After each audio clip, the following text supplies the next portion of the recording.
So you're actually... Fuck's sake. That should be the intro. Yeah, Triathletes notoriously spend a ton of time training. So how do you do that in a time-starved life? In general, there's roughly 6 ways that I tend to do this, and I'm going to run through them for you guys so that you can try and apply them for yourselves. Nice controlled sesh.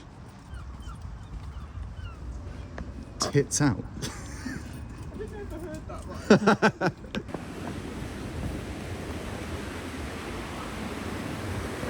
So, first things first, emphasising frequency and consistency over occasional big days. And I think that's something that I try and employ all the time, is not having the one-off big day, but constant repetition over time. So again, if you take the 800 hours or 600 or 400 hours of your yearly volume, break that down into the week by week volume and try and knock out that weekly volume week in, week out. Obviously, when you get into the race season, it's not going to be quite as straightforward because then you tend to tone it back a little bit to rest and recover, which is what I tend to do. But in terms of general week to week, your base week, you should be able to execute that almost throughout the year. And then main set, similar to the set you'll have done before, but Freddie said Luke changed it to be all off one turnaround now. So 2 sets of 20, basically going less LT2 and more hard as you get further down. So faster lane off 80 all the way through, less faster lane off 85.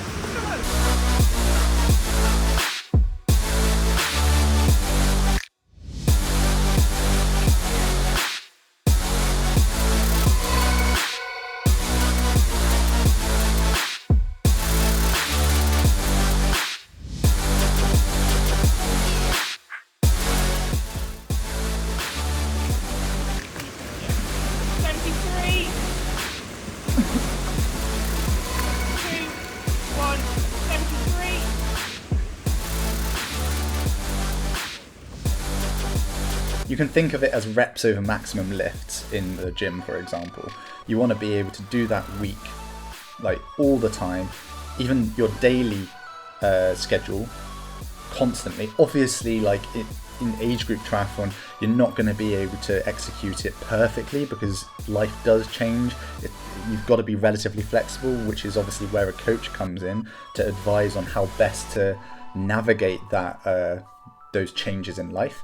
But at the same time, if you can generally get your plan as good as possible so that you can knock that out week in, week out, that's what you want to be able to do. And that's what I do.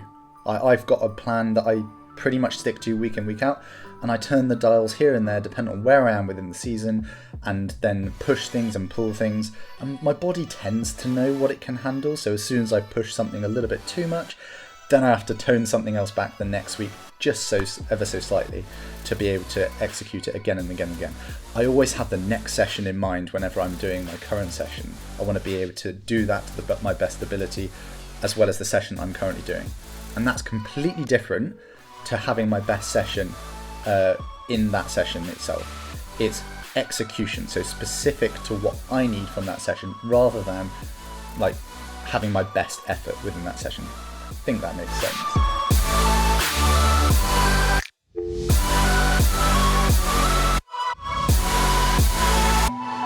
That being said, don't obsess over the total volume and instead work on executing a balanced plan. So what can you handle within that week, within that year? And it's worth just considering what you think you can handle and then taking it back a notch or two, like an hour or two a week. So say you think you can handle 12 hours a week, just take it back 2 to 4 hours and see if you can knock that out for a few weeks, and then you can push it on a little bit more. You want to be executing your 90% of your full weekly, like, proposed or dream plan, and then churn that out week in, week out, so that you can actually have that consistency over time.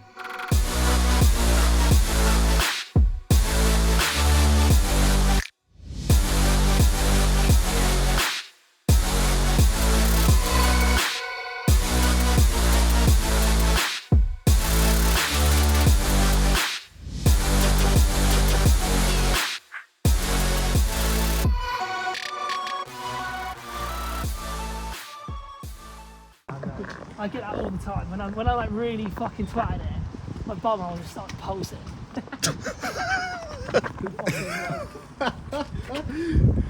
Ollie's actually bought a Coke today after it downpoured. I'm not going to wear it though. The jackets.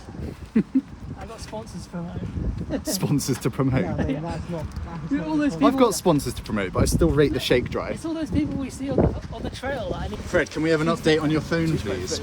Well, I got very angry on Thursday. Yes. Then I fully destroyed it. Threw it out of the wall. What you It got then now? started working again. Did it? Yeah, briefly. Not the screen. And then the phone screen still wasn't working. It was driving me nuts. So I had to fork out the cash to buy a new one. Let's have a look. Ooh. Very nice. Might get some better content from Fred now. Like I said, there will be curveballs in there, so you want to be able to adapt to take into consideration those curveballs and be sure to be flexible and be able to shuffle things around. On that note though, you need to allocate intensity relative to your goals. So you've got to find which sessions are unnegotiable. Obviously, every session is negotiable. If you get to the end of a hard working day, you're going to have to knock something on the head if you're knackered. Like on a Friday at the moment, like I said in the previous video, I get to the end of the day and I'm meant to be doing a hard run session. It's dark, I can't see, there's no one else to do it with, and I really, really struggle to execute that one session. And at the moment, because it's early in the season as well, I'm just having to take it upon myself to knock it on the head and not do it at all. I'm still doing the volume, but I'm not doing the intensity because it would take too much of a mental and probably physical toll. There are, however, sessions that I won't miss, like the cycling sessions. I'll make sure that they're in a protected spot within my week that is always able to be executed. So whether that be the morning or a specific time and day, that will always be protected. Work will not interfere with that, social will not interfere with that, and I'll always be able to do it. And that's because cycling is a very important element of 70.3 training because it's such a massive part of it. It's the biggest time spent doing that piece of exercise, and you've got to come off of the bike in the best way possible so that you can run well as well. So you're actually... Fuck's sake. Now I can't go in the video. No, the thing is I put it in. That should be the intro. Yeah, that's controversial. And that. Right, I'm still sponsored by them. Until the end of the year. Until the 31st of December, then it will.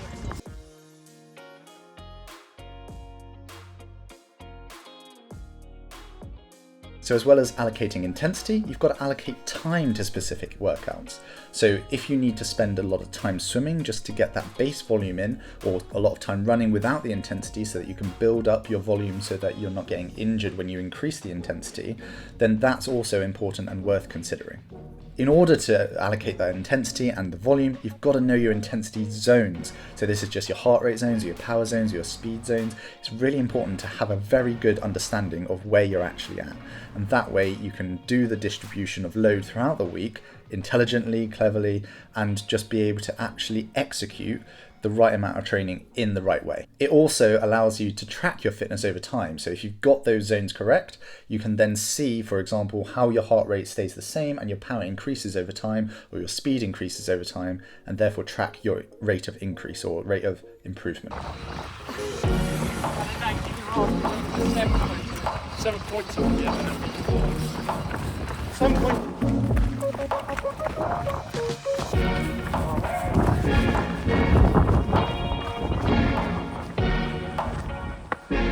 Yeah, that was your best one yet. Lastly, recover intelligently. And this doesn't just mean sleep, rest, etc. It means fueling well post-event, post-session, as well as before sessions. So recovery happens obviously whilst you sleep and whilst you're eating and resting. So make sure that you're giving your body the best opportunity to be able to do those things in and around training. Because if you don't do that, you're not able to recover, you're not able to repair the muscles that have been damaged, and therefore you're not actually improving. So improvement doesn't happen during the sessions, it happens during recovery, because that's when you're adapting to the session that you've just done.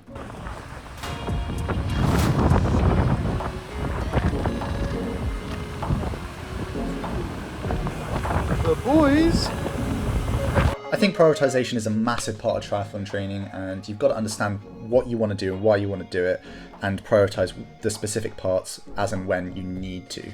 So try and work that out for yourself. Have a go at it, and if not, just drop me a message and I can always jump on a call with you, or get yourself a coach, because a coach is one of the best ways to do this, because they can start to understand your physiology and what you need and give you an objective view of what you need for yourself within your training plans, so that you can actually get the most bang for your buck. And that's one of the most important things as an age grouper as well as a professional triathlete, is to be able to get the most bang for your buck within training. Obviously, everyone's looking for gains, everyone's looking to get the head start on their competition or the jump on their competition. So being able to understand where you need to improve and why is a massive benefit.